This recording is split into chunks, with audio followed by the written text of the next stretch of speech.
Saya jadi bingung kok tiba-tiba Anies ini tiba-tiba dengan vulgar seolah-olah sudah memutuskan dukungannya kepada Pramono. Pertanyaan yang menggelitik bagi saya, pertarungan dulu setahu saya Anies itu berdiri, berjuang bersama kita, itu bukan perjuangan politik ansih.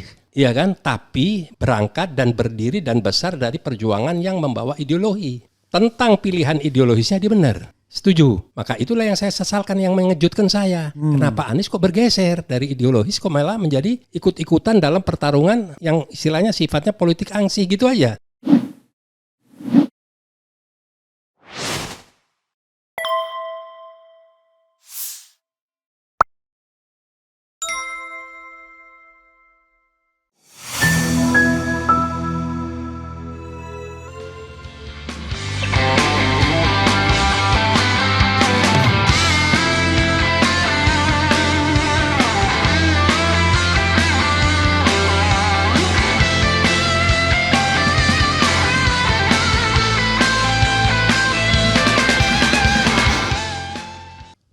Assalamualaikum warahmatullahi wabarakatuh.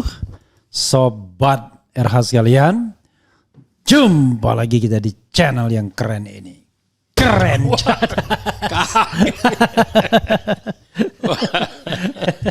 Jadi sobat RH sekalian, saya sengaja mengundang ya beliau sobat RH sekalian karena pasti menarik fenomena yang akan kita bicarakan ini.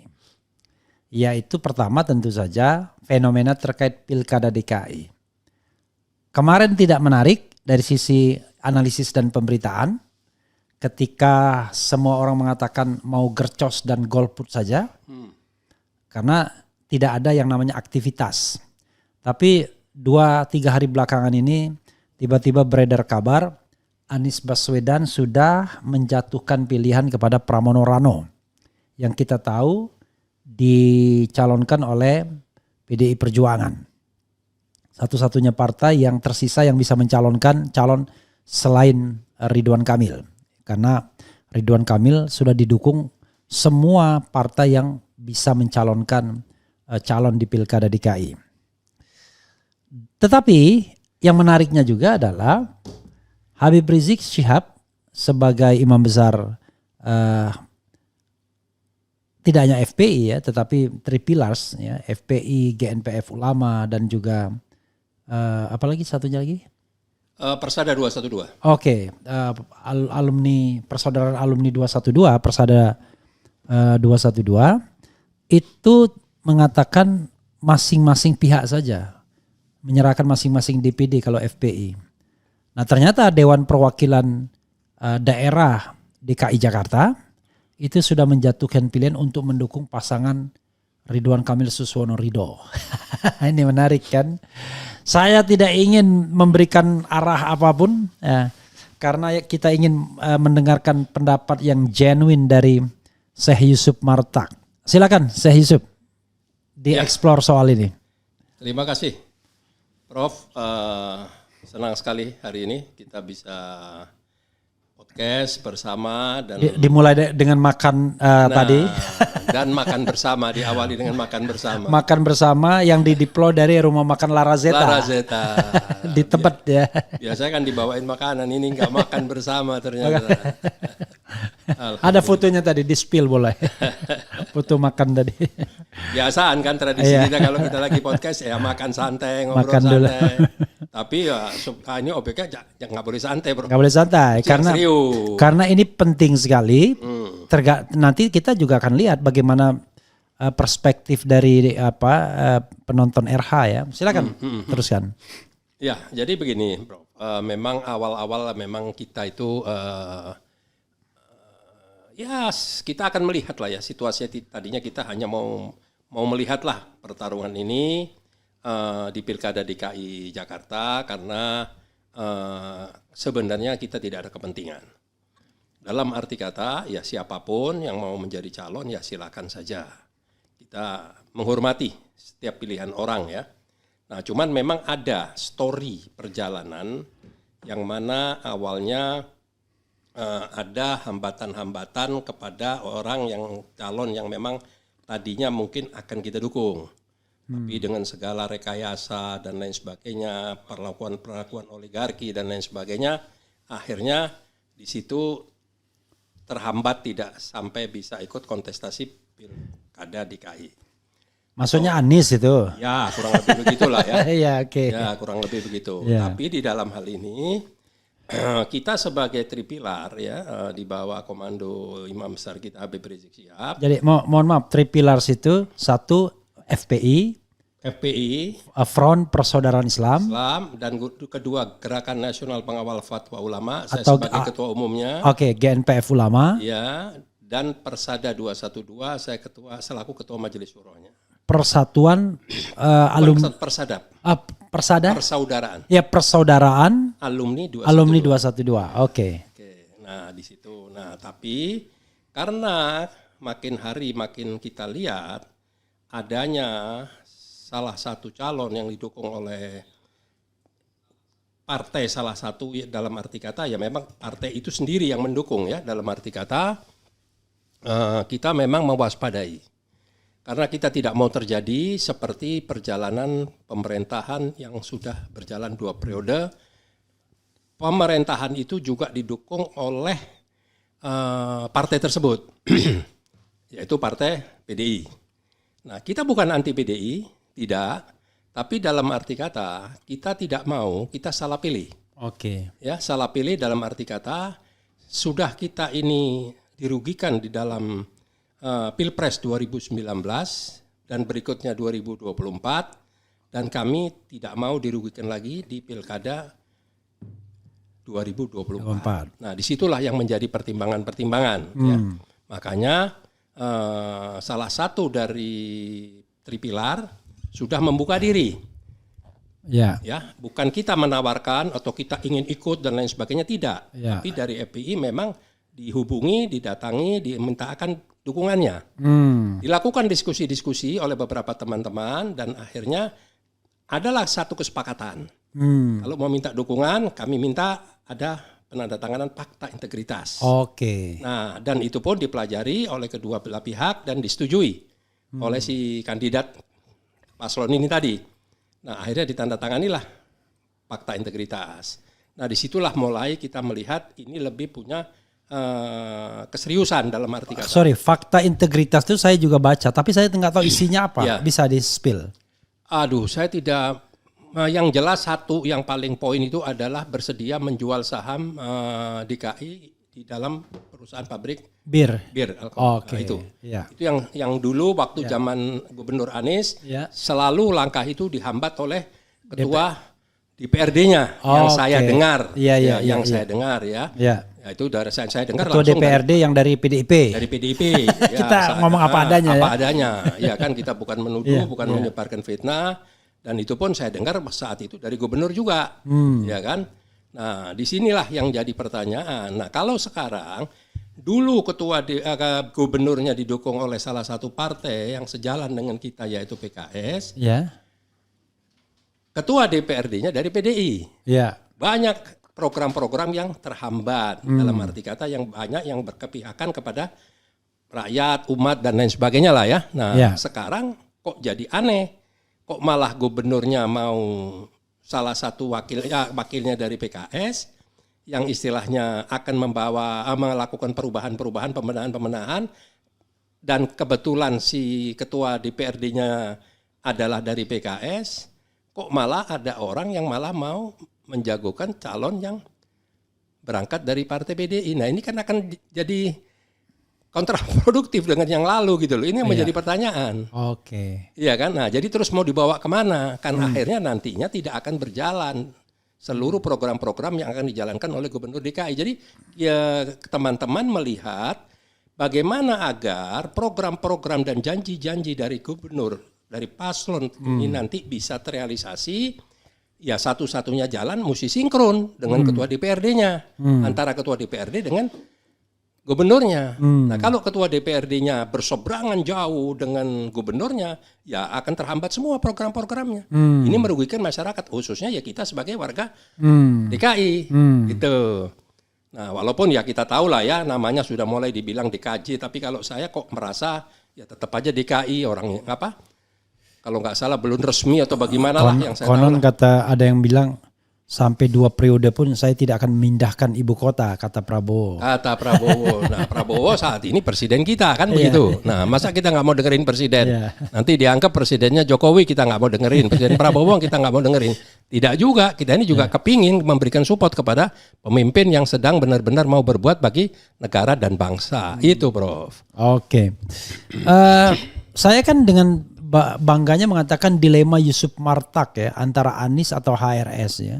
Tapi kalau dilihat penjelasan singkat, kelihatannya tidak ada keraguan ya bagi GNPF Ulama terutama ya untuk mendukung pasangan nomor 1 ya. Atau bagaimana? Saya tadi tidak menangkap bahwa ada dilema, tetapi tidak juga ada ketegasan secara proaktif untuk mendukung. Gimana? Gini, saya mau mencoba. Saya ini lagi blank mewakili dilema banyak orang gitu ya. Karena itu silakan saja dieksplor. Karena gini, paling gampang, paling tegasnya adalah Syekh Yusuf adalah kemarin co-kapten Anies, pasangan Anies Mohaimin, kalau tidak salah. Yeah. Kemudian tetapi ketua GNPF Ulama yang afiliatif tentunya dengan IBHRS, ya kan? Yeah. Nah, IBHRS memang tidak perintah langsung untuk mendukung salah satu pasangan calon, tapi menyerahkannya pada DPD DKI. Yeah. Tapi DPD DKI FPI sudah menyatakan dukungannya kepada Ridwan Kamil Susono. Yeah. Apakah GNPF Ulama ridho juga? Itu apa tegasnya begitu? Silakan dieksplor. Ya, jadi begini, Prof. Ya. Kalau kita mau bicara, kita bicaranya dari tahun 2017. Oke, silakan. Ya, dari 2017 kita adalah diehard yang mendukung, yang menjadikan orang tidak mengenal Anies jadi mengenal Anies. Oke. Yang tadinya Anies tidak diperhitungkan, akhirnya Anies diperhitungkan dan akhirnya alhamdulillah Anies bisa memenangkan pertarungan Pilkada DKI. Itu bukan dengan usaha politik-politik ansih. Dari 2016 ya. Dari 2016. Ya. Bukan, kita berdarah-darah di jalan ya, berjuang habis-habisan. Jadi Anies bukan merasa bahwa sekarang dia dapat suara atau dapat pengikut atau dapat penggemar itu dari apa karyanya dia sendiri. Tidak, tetap ada campur tangan dari kita dulu. Ya. Nah, itulah berangkat berikutnya di tahun 2019.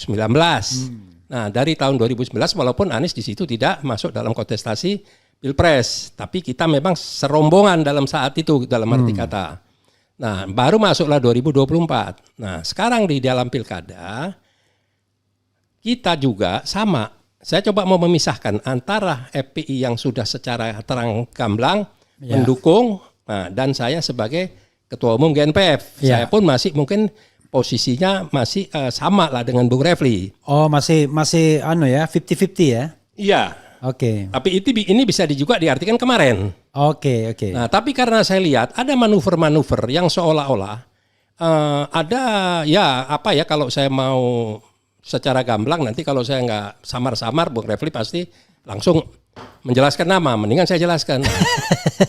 Iya. Saya jadi bingung kok tiba-tiba Anies ini tiba-tiba dengan vulgar seolah-olah sudah memutuskan dukungannya kepada Pramono. Kalau Aniesnya sendiri so far belum pernah ngomong. Betul. Tetapi jubirnya sudah ngomong seperti Syahrin Hamid gitu ya. Syahrin Hamid. Dan kemudian orang-orang dekatnya hadir dalam ada pertukaran baju. Ya gitu. Antara pro Ahok, ya. Ahoker lah ya. Ya. Dua.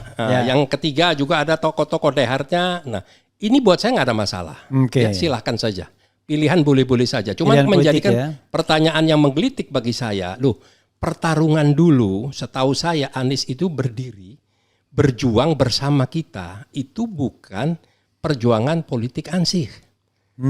Iya kan? Tapi berangkat dan berdiri dan besar dari perjuangan yang membawa ideologi. Persamaannya kan di situ, Prof. Nah, kalau berbicara politik, sudah banyak contohnya. Hampir partai semua meninggalkan.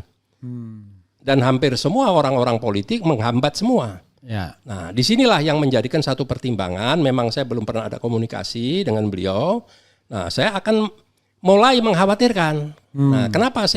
Apa maksud saya mengkhawatirkan? Saya tidak mau apa yang didukung oleh komunitas atau oleh teman seperjuangan saya, oleh EPI, ini nanti akan sia-sia. Nah, disinilah pertimbangan saya akan all out atau tidak. Nah, tapi saya mau juga meluruskan Habib Rizik secara spesifik tidak pernah mengarahkan. Dia hanya menghimbau, jangan menyerang. Orang yang sedang salah bicara, jangan menyerang, jangan ini. Tapi hambat, jangan biarkan yang namanya partai yang selama 10 tahun hidup bersama rezim oligarki, kok tiba-tiba belakangan mau jadi orang yang seolah-olah atau organisasi yang seolah-olah tidak punya salah dan tidak punya dosa. Nah, ini yang harus diwaspadai ya. Dalam arti kata kita dalam kapasitas mewaspadai. Boleh-boleh saja ya. Nah, inilah yang menjadikan satu pertimbangan, Prof. Itu, Prof. Belum jelas juga. Belum jelas. Oke. Step by step. Step by step. Arahnya sudah jelas, Gitu tapi ya? belum jelas. Jadi kemarin tuh saya bikin judul apa ya yang kemudian orang kemudian salah. Oh ini, kita agak zigzag sedikit biar menarik nih, tambah menarik. No problem. Jadi Bravo 5 itu relawan yang dibentuk oleh Luhut Binsar Panjaitan. Ya. Dulu Bravo 5 itu pernah ada Jenderal Farul Rozi. Tapi sekarang nggak lagi dia. Nggak ya. lagi. Not Ya. anymore. Bravo 4 sekarang berarti. Ya. Dia melabuhkan dukungannya kepada Pramono Rano, Prano juga. Bagi saya ini menarik. Karena kita tahu bahwa Luhut masih menjadi bagian dari pemerintahan Prabowo dan juga orang Jokowi.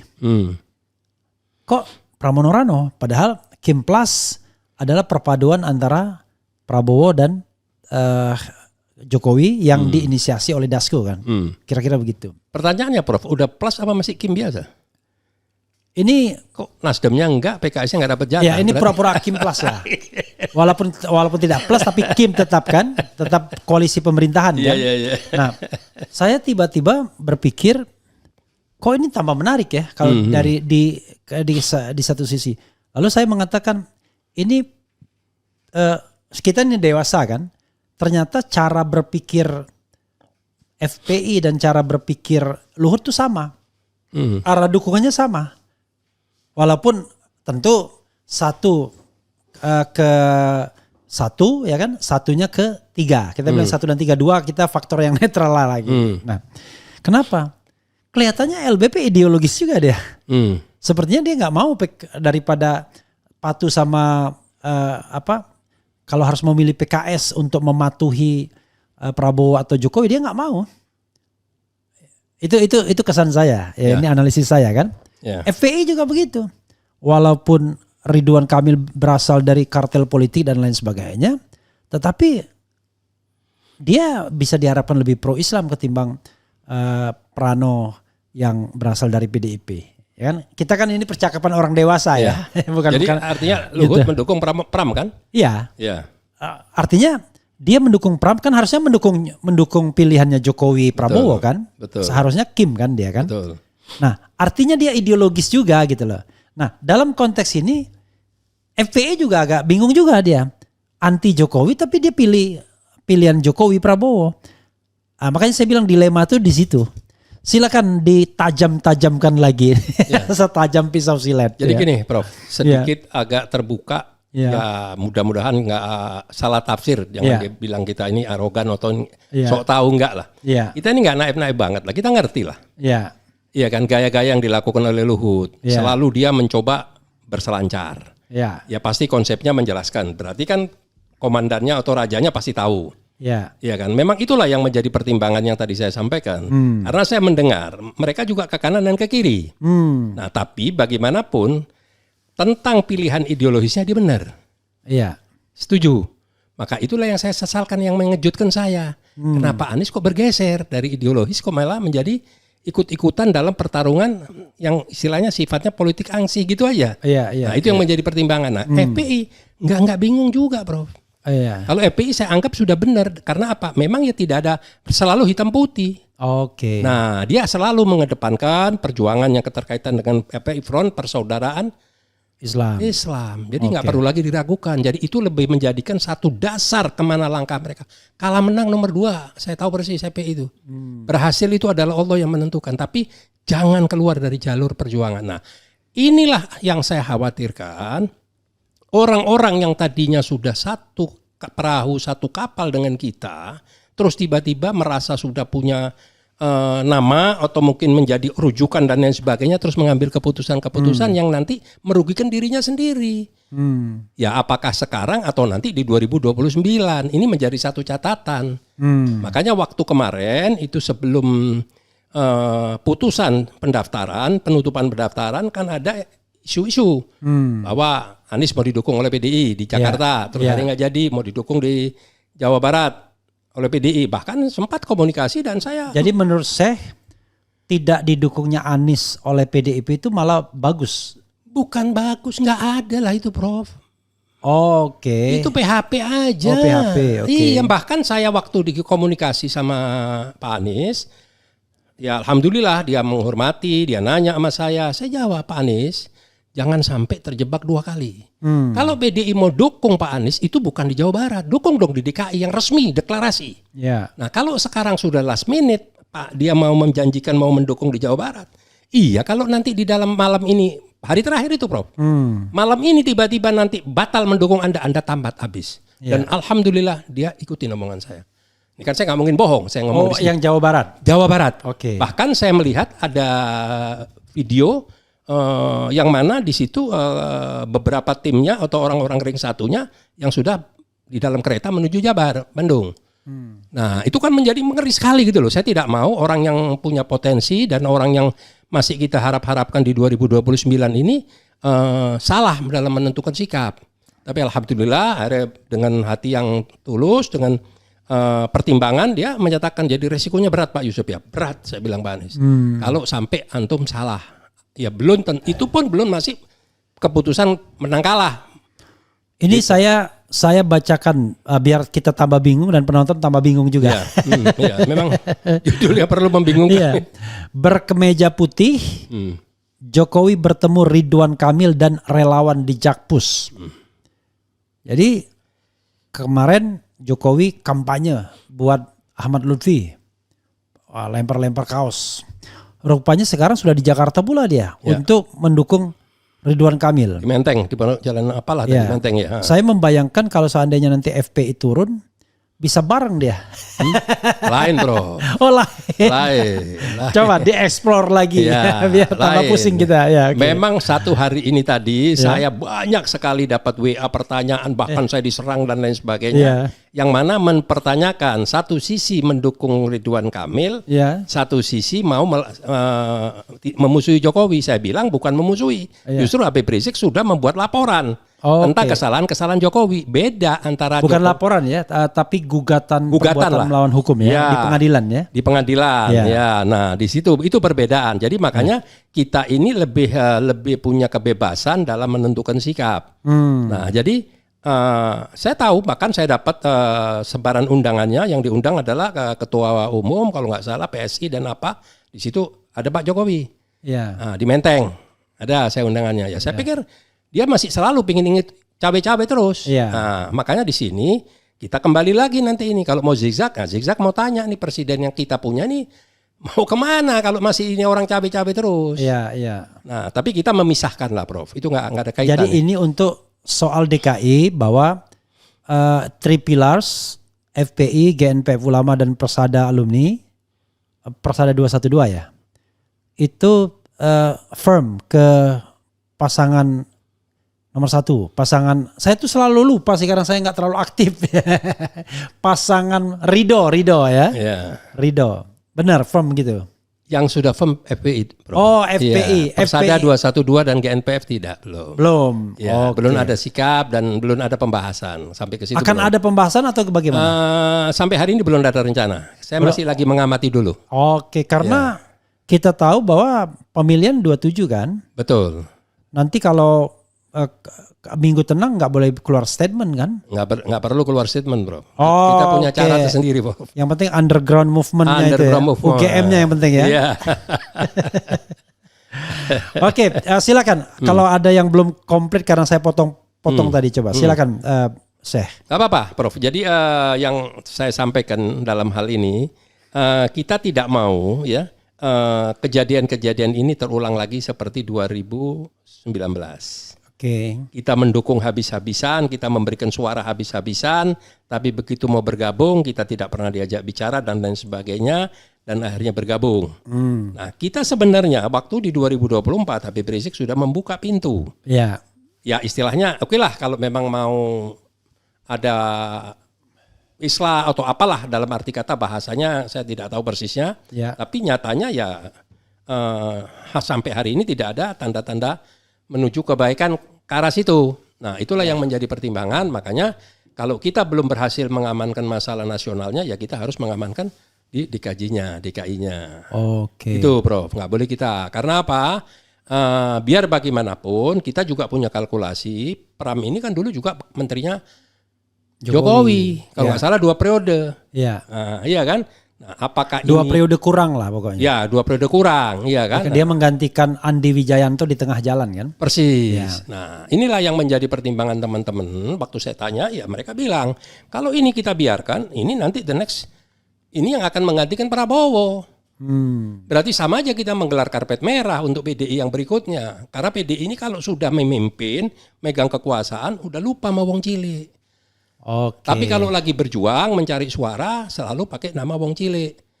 Bahkan ya saya akui memang strateginya juga, tapi saya lihat itu dari mulai pilkada ya. Iya. Itu sudah tidak ada gambar Mega, tidak ada gambar PDI, mau apa ini Banteng dan lain sebagainya.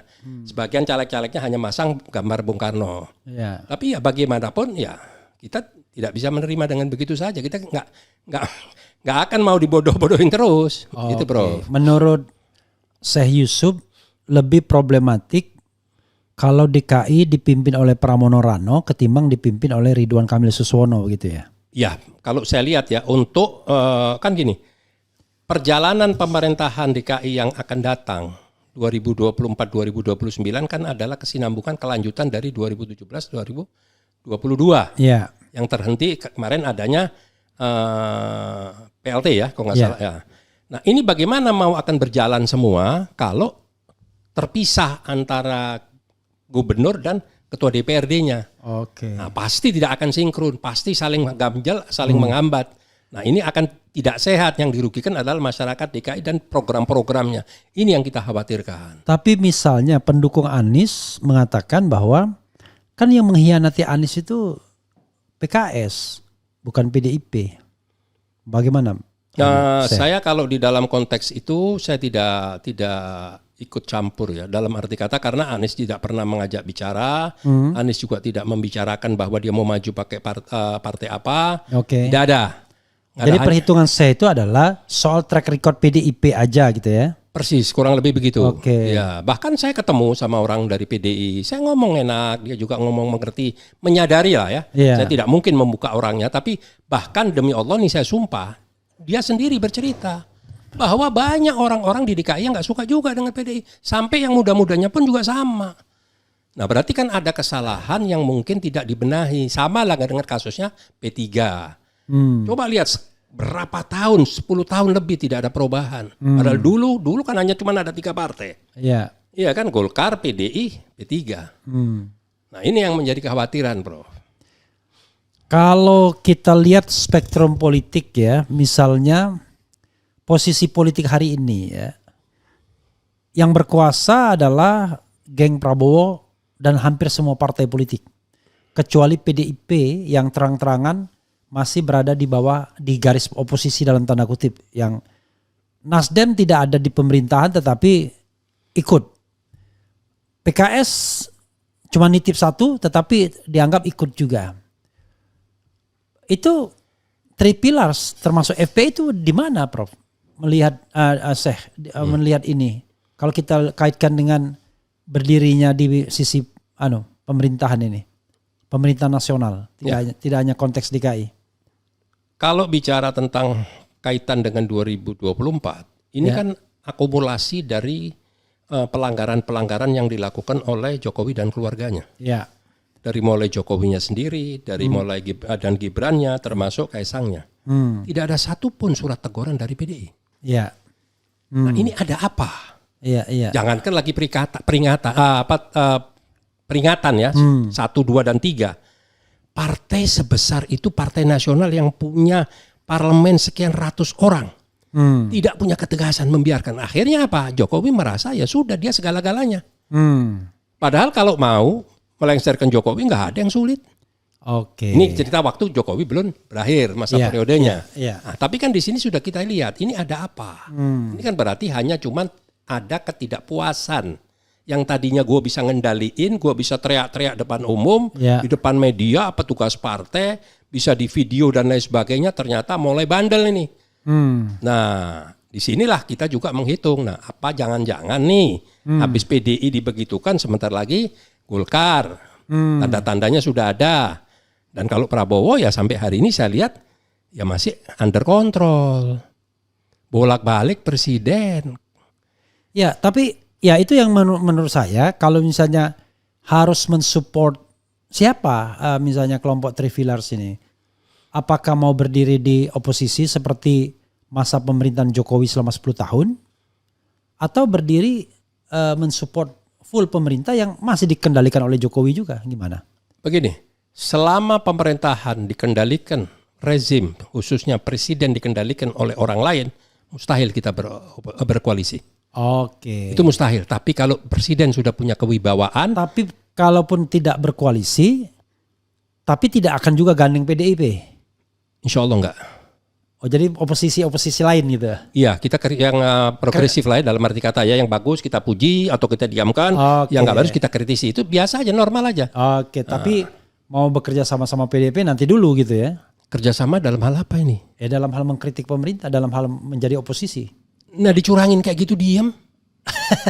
Dicurangin di Pilpres 2024 diem. Oke. PDI-nya diem, Nasdemnya diem, PKB-nya diem, PKS-nya diem. Jadi kalau begitu saya mengimbau ya untuk PDIP, buat partai PDIP, buat Mas Hasto, jangan Bu Mega lah ya, Mas Hasto. Anda ini mau oposisi sungguhan atau oposisi etok-etok gitu ya, atau mau oposisi pragmatis gitu ya. Oke lah ya. Jadi menarik gitu. Kita bacakan komentar Sobat RH sekalian yang relevan. Ya. Karena pasti menarik komentar mereka. Tapi tentu saya akan membacakan komentar yang relevan saja. Karena ini kan bagus ya diskusi kita ini kan. Mengucapkan sebuah dilema ya. Pada Pilpres 2024 kita tidak dilema. Ya, tidaklah ada dilema. Mungkin sedikit dilema dengan PKB pada waktu itu kan. Karena kita lihat ini track record PKB, partai yang ya selama ini bisa dibilang sangat pragmatis. Dan sinyalnya jelas, gitu. 2024. Kenapa sinyalnya? RH ada di lapangan. Oh, positioningnya jelas. Kalau sekarang RH kan masih digondong ini, belum turun. Oke, ya. Atau tidak akan turun. Tidak akan turun. Nah, kita baca ini menarik ya. Dari Egwina Southwell, Anies jangan dibawa-bawa ke ideologi kanan terus, resek nih ya, dia bilang gitu ya. Ini juga real ya. Saya kaitkan dengan Rocky Gerung. Rocky Gerung bahkan termasuk yang kalau saya lihat memuji ketika Anies menyatakan dia mendukung Prano karena dia anggap Anies memelihara peluangnya untuk menjadi pemimpin nasional. Dia berkaca kepada selama ini bahwa pemimpin nasional itu memang selalu hadir dari rahim yang skup ideologi yang lebih lebar.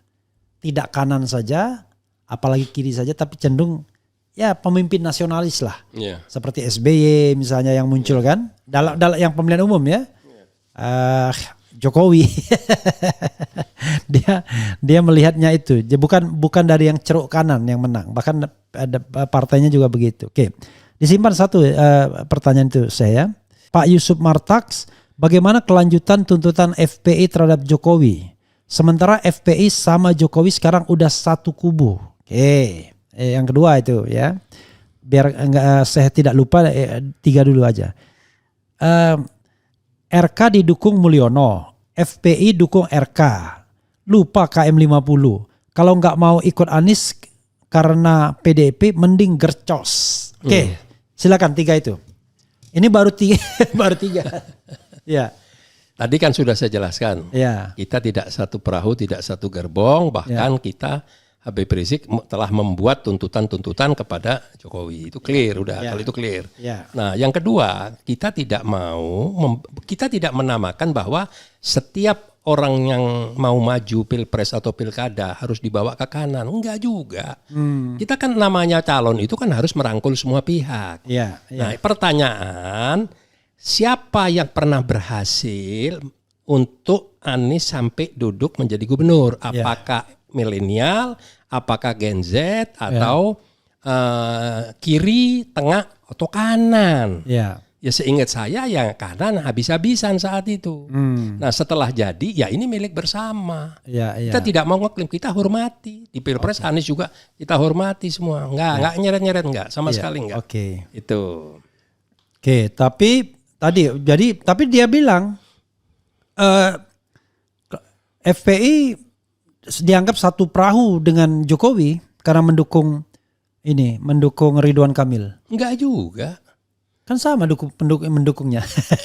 Kebetulan dia karena ada berangkatnya dari Kim. Dan kita di situ melihat ada PKS, kita memberikan dukungan karena kita tidak mau nantinya seperti tadi yang saya sudah jelaskan. Banyak bertolak belakang, program-program tidak akan berjalan secara mulus. Itulah yang menjadi pertimbangan. Jadi pertimbangannya ada PKS-nya di situ ya? Di antaranya. Ya. Kemudian dia bilang kalau nggak mau ikut Anies, PDIP karena PDIP mending gercos, dibilang begitu. Bebas. Tapi kalau kami menghimbau, kalau seandainya nanti pasti FPI akan menghimbau kepada komunitasnya, pada kelompoknya untuk tidak gercos. Tapi memilih ridho. Memilih ridho itu pasti. Karena sikap yang abu-abu itu akan memunculkan kebingungan kan di antara orang yang menerima pesan ya, terutama masyarakat biasa kan. Betul. Tapi saya lihat Habib Rizik juga in between bukan main dua kaki ya, tapi kelihatannya dia juga tidak mau terang-terangan seperti Anies, ya kan? Menyatakan bahwa saya dukung Ridho. Anies juga tidak terang-terangan, saya dukung Prano kan? Tapi melalui orang kedua, orang ketiga selalu begitu. Ya kan gini, kalau bicara ketokohan Habib Rizik kan tidak perlu diragukan. Satu, kedua, kalau namanya Pram Pramono sudah bertemu dengan Anies. Clear. Ridwan Kamil kan sampai hari ini belum pernah bertemu dengan Habib Rizik. Nah, jadi tidak bisa diartikan apakah Habib Rizik akan stay seperti sekarang atau akan keluar statement.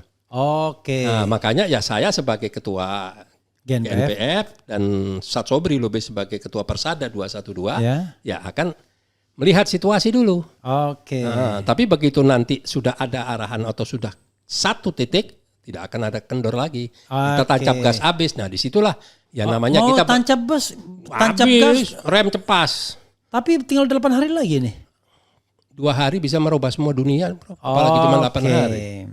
Artinya bakal ada perintah dari Habib Rizik.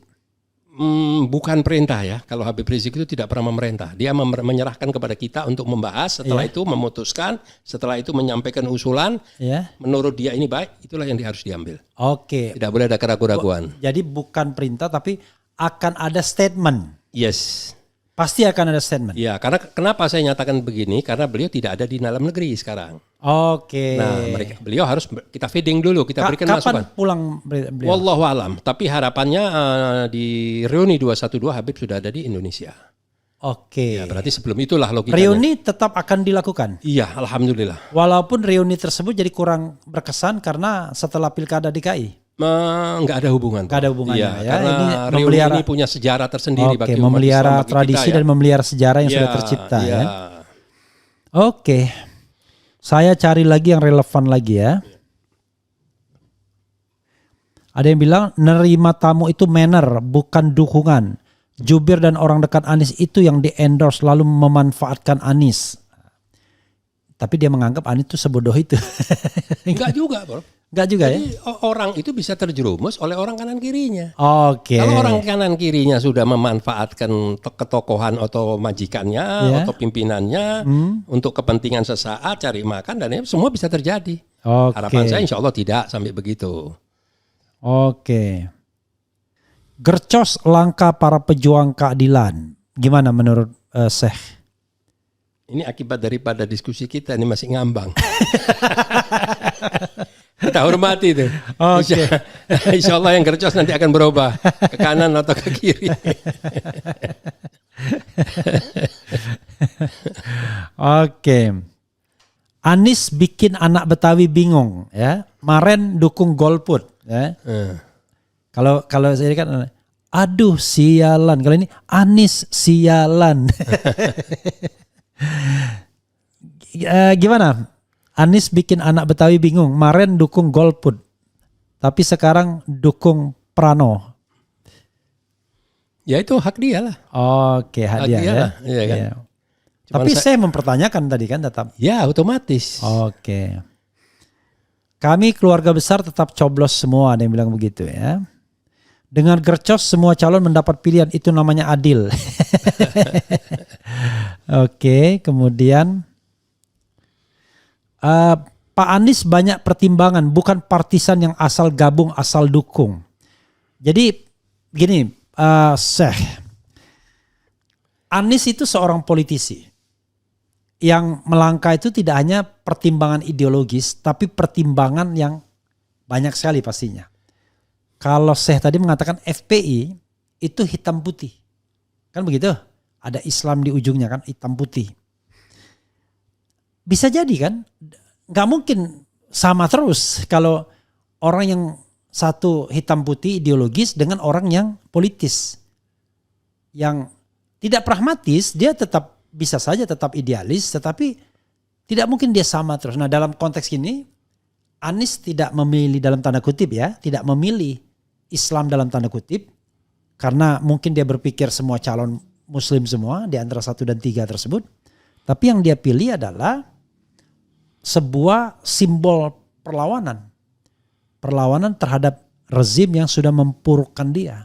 Dan dia tidak punya peluang kalau dia mengendorse rezim tersebut. Kalau dia mengendorse RK kan nggak punya peluang. Tapi kalau dia mengendorse PDIP, bisa jadi dia bisa menjadi simbol baru terhadap perlawanan rezim kalau seandainya rezim tidak terlalu baik. Gimana, Prof? Jadi gini, Prof. Kalau bicara simbol perlawanan itu harusnya dikeluarkan semuanya itu di 2024. Oke. Tatkala dizalimi dari mulai putusan MK itu transparan gamblang, terus sampai kejadian di KPU, terus terjadinya di KPP. Ini kan tidak ada pergerakan sama sekali, baik dari paslon kalau nggak salah ya nomor 1 dan nomor 3 itu kan nggak ada sama sekali. Nah kalau mau berbicara tadi saya sepakat Anies, tapi bagi saya Anies bukan politikus, tapi Anies orang yang memang masuk di dalam kancah perpolitikan. Karena dia bukan orang partai dan dia tidak pernah mau bergabung dengan partai. Dia selalu ingin menjadi ketokohan dia milik banyak umat, banyak orang. Itu saya sepakat. Nggak ada jeleknya. Tapi dalam arti kata, apa sih salahnya, ya kan? Kalau seandainya mau ke kanan atau mau ke kiri, tapi tidak ada yang dikecewakan. Jangan nanti dapat atau berbuat untuk urusan yang 10-20% kehilangan 5-60%. Nah, karena pertanyaan saya, kalau memang punya kalkulasi yang cerdas dan lain sebagainya, ya mohon maaf tidak mengurangi rasa hormat. Kalau saya waktu itu misal beliau nanya saja sama saya, misal, kenapa saya menyatakan begini? Karena ada pertemuan, ngobrol sama saya, datang ke rumah, tapi tidak pernah bicara kalau mau maju DKI. Kalau misal itu saya akan bilang jangan Pak, karena Anda sekarang ini lagi dalam sorotan dan dimusuhi semua partai dan dimusuhi oleh orang-orang politis, tokoh-tokoh politis lah ya. Karena apa? Saya melihat saya tidak mau seperti kejadian kemarin. Akhirnya PKS tidak firm, ini tidak firm, PDIP HP saja, dan lain sebagainya. Jadi manusia tidak ada yang sempurna, Bro. Oke. Iya kan, tidak ada manusia yang sempurna. Walaupun kita juga bertanya kenapa PKS kemudian tidak firm. Padahal di Jawa Barat PKS mundur dari Kimplas untuk mengajukan calon sendiri, Saiku Ilham Habibie. Tapi kok tidak di DKI ketika sudah ada putusan MK yang membuat dia bisa maju sendiri? Ya, itulah kalau bicara itu sama lah apa yang kejadian juga di Jawa Tengah dan apa yang kejadian di Sumatera Utara. Ya. Nggak bagus-bagus juga PKS menentukan pilihannya, posisinya. Ya, Juga saya lihat sporadis juga. Tetapi kalau di sana kan peluang menangnya hampir nggak ada. Kalau Betul. di ini kan bahkan saya dengar Rano Karno ngomong seandainya dia berpasangan dengan Anies tuh mejam aja katanya menang. Semua. Gitu. RK pun tidak mau maju di DKI kalau ada Anies. Iya makanya. Nah di sinilah makanya polemik ini. Kenapa PKS kemudian tidak, bahkan sekarang PKS Nah itu makanya saya bilang kalau yang namanya urusan PKS sama Anies ini apa ya, telur sama ayam nggak akan ada selesainya. Oke, mana Saya yang tidak duluan? tahu nih Iya, bawaan dari Orok Iya, 2019, Iya, 2024 mungkin dikecewa. Wallahu alam saya Jadi tidak mau ada ikut. hal lain yang barangkali kita tidak ketahui. Nah di situ Oke. ya kan.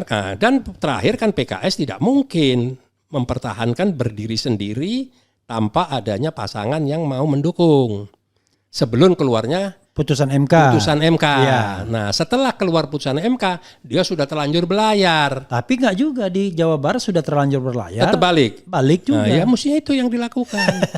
Kan di Jawa Barat kan Iya. dia akhirnya balik dia gitu.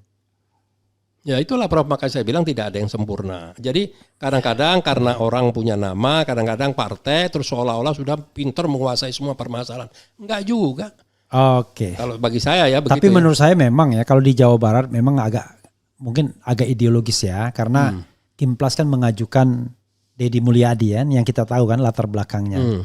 Kalau ini mengajukan Ridwan Kamil ya masih minimal ada Kamilnya. Inilah ada lagi ini ya. Pak Refli, yang paling fatal dari Mulyono adalah menuduh FPI sebagai kaum intoleran dan mengambil keuntungan politis dari sana. Pertanyaannya lagi, tapi udah dijawab. Tidak satu perahu kita sekarang ini kebetulan. Dan boleh dibuktikan nanti dalam perjalanannya waktu. Oke. Insya Allah tidak akan bergeser. Kita Misal dalam kampanye Akbar, kapan kampanye Akbar terakhir? ada mulai 22 ya.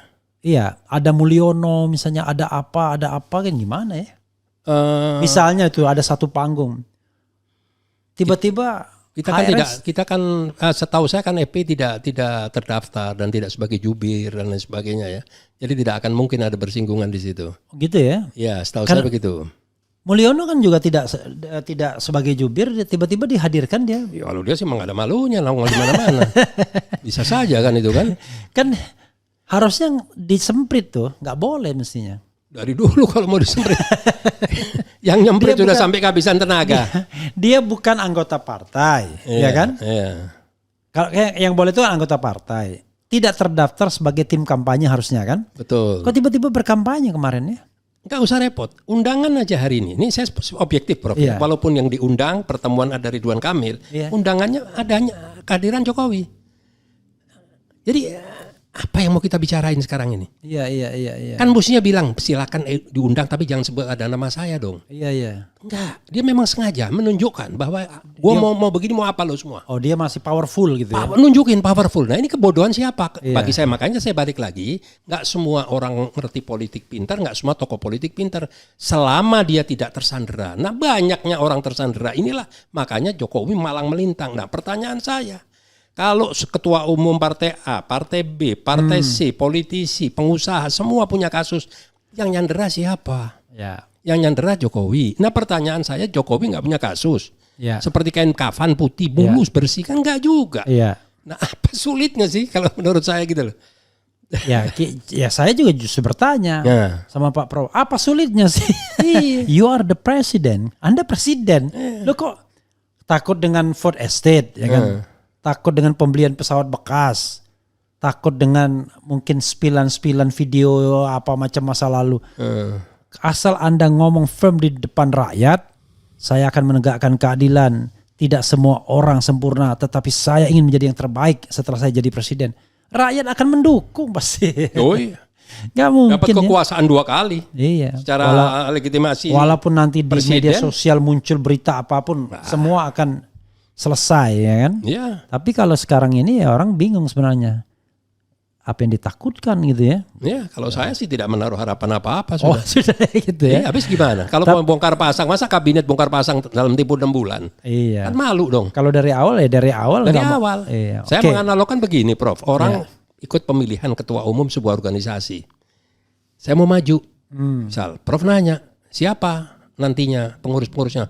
Oh, nanti gampang. Oh, ini bahaya. Nggak ada visi. Nggak dan ada misi. visi misi, nggak punya konsep. punya konsep. Kan harus siap semestinya dari awal. Iya. Harusnya tim itu sudah jelas. Sudah ada, tinggal tambahan-tambahan berikut belakangan. Karena kan sudah 3-4 kali ikut pemilu. Masa nggak Betul. punya tim dalam bayangannya kan? Betul. Saya mau jadi apa. Dan Jarak antara diputuskannya sebagai pemenang sampai pelantikan itu bukan sehari 2 hari, Bro. iya, dan ngapain pula harus Nah. mengundang orang untuk interview? Iya kan?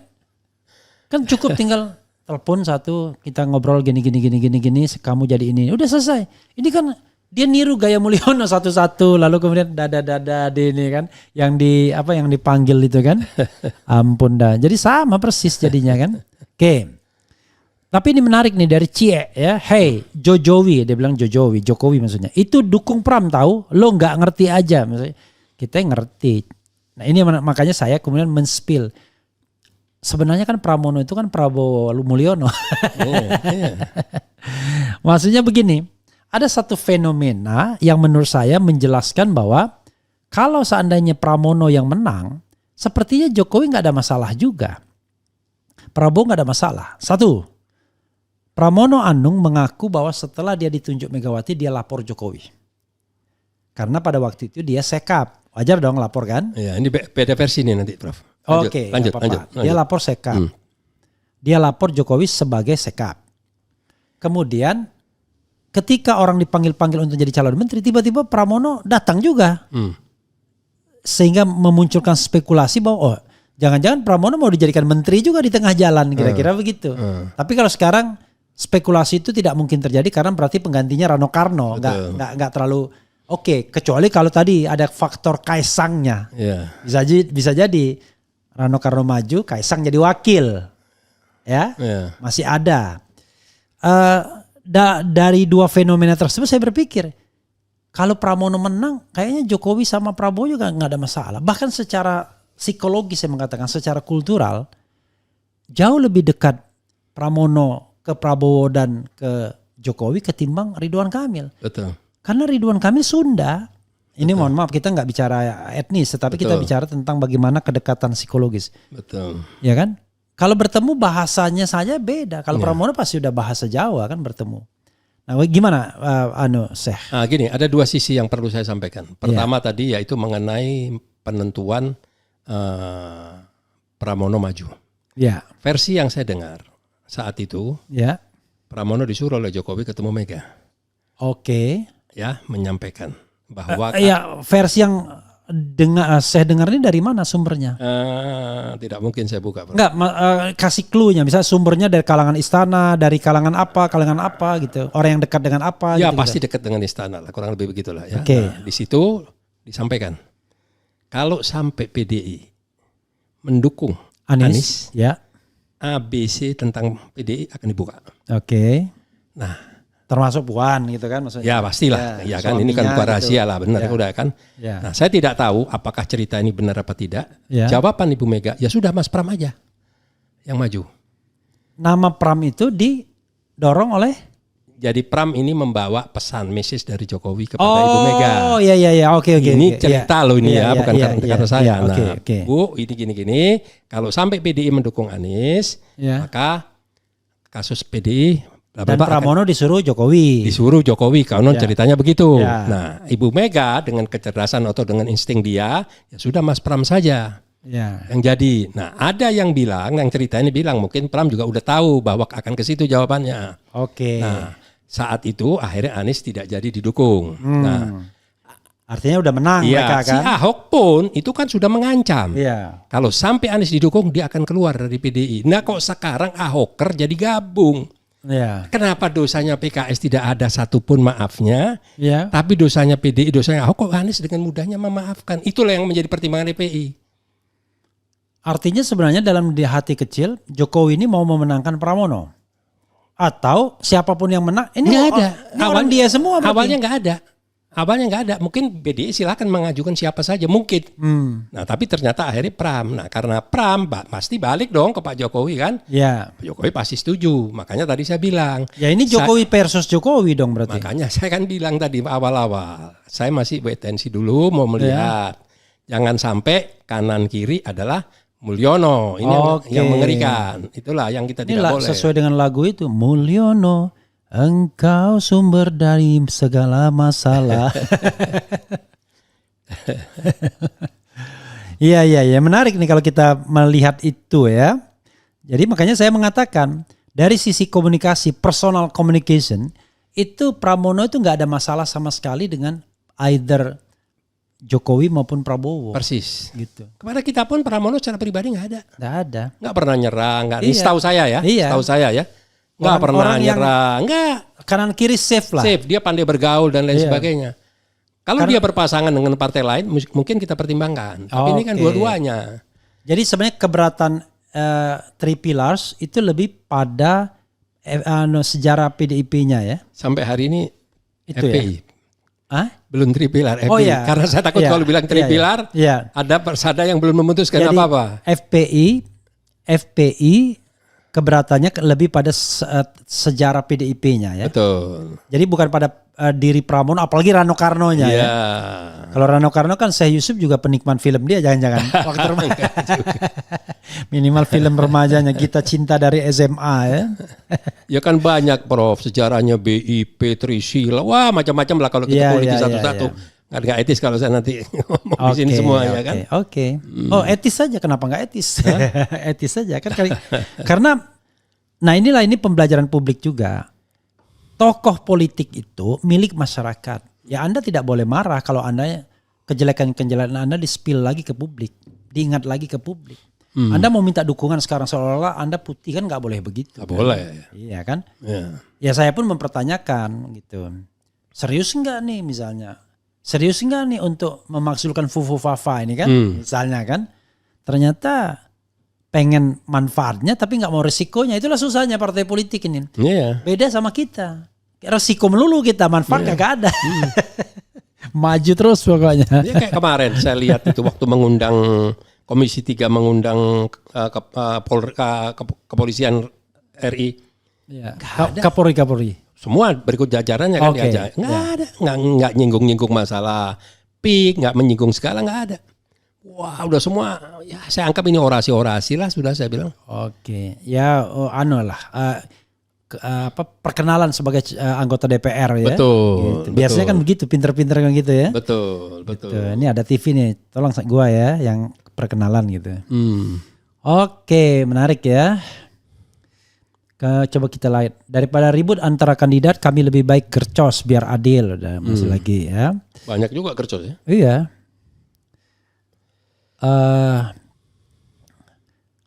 Apalagi ya, ini susah kalau kita pilih. PDIP versus Jokowi dan kawan-kawan berebut oligarki. LBP sudah masuk kembali ke PDIP. HRS, FPI hanya nggak mau PDIP berkuasa kembali karena RK ditinggalkan oligarki karena ada PKS. Coba pertimbangkan, coblos semua pada putaran 1. Apa maksudnya? Ya memang, yang menarik adalah ya, yang menominasikan Ridwan Kamil adalah Kim. Oke. Awalnya kan. Tetapi agar tidak ada pesaing, Ridwan Kamil mengatakan yang saya dengar, tapi tidak dengar langsung. Mau kalau nggak ada Anies. Ya. Karena dia tahu Anies kalah dia kalau sama Anies. Dia lebih sure di Jawa Barat, Iya, lebih aman lebih bagi enak. dia. Jawa Barat udah pasti menang. Iya. Tapi kalkulasi dia bakal menang kalau tidak ada Anies. Ya. Dan memang awal-awal dijaya sekali karena dia melawan versus nobody semua kan. Pramono pun nobody kan. Nobody, betul. Tapi belakangan kok dia seperti ditinggalkan. Deklarasi kemarin, bukan deklarasi apa ya? kampanye kemarin atau apa gitu? Debat ada, saya lihat ada Reza Patria, ada Muzani, ada. Oh ada ya? Ada. Oke, Ya, tapi dia bilang dia ditinggal yang acara apa yang datang cuma ketua PKS, ketua umum presiden PKS. Ya, itu yang saya dengar dari saya tanya sama teman-teman karena mereka rata-rata kan sudah pegang posisi menteri dan wamen dan lain sebagainya. Oke. Terikat dengan itulah, tapi perwakilannya ada semua katanya. Oke. Kita terus ini saya mengamati secara Oke.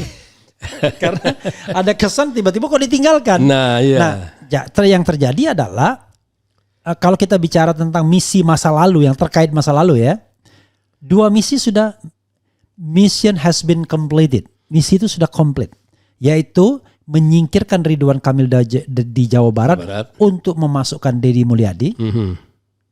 Manis kan? Manis skenarionya. Manis. Mengkandangkan FPI, mengkandangkan PKS di Jakarta dengan cara tidak memenangkan RK Suswono. Yeah. Jadi kalau kita bicara tentang politik konstelasi, politik kanan kirinya, wah ini kanan kalah semua ini di Jawa Barat dan DKI. Sama dengan yang Prof tadi cerita, Luhut. Iya. Dia udah dapat jatah sekian menteri dari dia pindah sana dukung ini. Coba bayangin negara dibuat kayak begini. Pemerintahan kayak apa nih nggak tahu. Sekarang pertanyaannya, yakin kalau Jokowi dukung Ridwan Kamil Suswono? Maksudnya? Ya kalau dilihat dari pertemuan-pertemuannya iya. Iya. Makanya kan saya tadi bilang kesana ada terbuka dan tertutup. Makanya yang tertutupnya apakah RK Suswono juga? Nah, bisa. Jangan-jangan beda juga. Ya, makanya nanti kita lihat ada arahan nggak seperti 2024.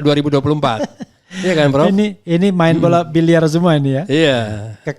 Mata ke kanan tapi nembak ke Nembaknya kiri. ke kiri. Gitu. Luar biasa ya. Luar biasa. Oke. Saya mau menyelesaikan soal ini kecuali ada final set statement dari Syekh sebelum saya mau minta semacam highlight tentang pemerintahan Prabowo ini plus sikap 3 pillars ke depan. Silakan untuk Pilkada DKI ini, Syekh. Ya, Tripilar pasti akan membahas dan akan mempertimbangkan secara akurat apakah akan turun bersama-sama dengan FPI atau kita akan mensupport dari belakang untuk FPI agar FPI benar-benar fokus untuk mensukseskan calon yang sudah didukungnya. Itu mutlak, tidak mungkin kita berseberangan baik dari GNPF maupun Persada 212 mustahil. Oke. Ya, dan itu pun kami tidak mau abu-abu seperti orang partai politik, jual beli dan lain sebagainya, seolah-olah tidak ke kanan, tidak ke kiri, tapi tidak mendukung. Nah ini kan nggak bagus juga, sama aja dengan ngembosin orang secara pelan-pelan, itu kita tidak mau. Jadi dalam hal dan kita tetap akan menjaga agar suasana jadi kondusif, tidak ada hujat menghujat dan lain sebagainya, supaya kita tidak dianggap nanti politik identitas dan lain sebagainya. Oh sekarang aja satu sama lain ziarah ke makam kubur, ke masjid segala, semua identitas. Kalau kita yang pakai nggak boleh. Nah ini yang jadi lucu kan. Nah itu aja kalau bagi kami Tripilar ya otomatis di bawah komando Habib Rizik ya itulah. Kalau begitu saudara sekalian bisa dipastikan bahwa Tripilars akan mendukung RK Suswono ya Ridho karena DPD FPI sudah ada dan kalau lihat pernyataannya bahwa tidak mungkin mereka pisah-pisah ya udah pasti ke sana. Tidak mungkin gembosi. Makanya oke udah. Itu udah jawaban walaupun saya secara etis tidak boleh ngomong demikian karena tidak boleh mewakili Persada 212 ya. Oke.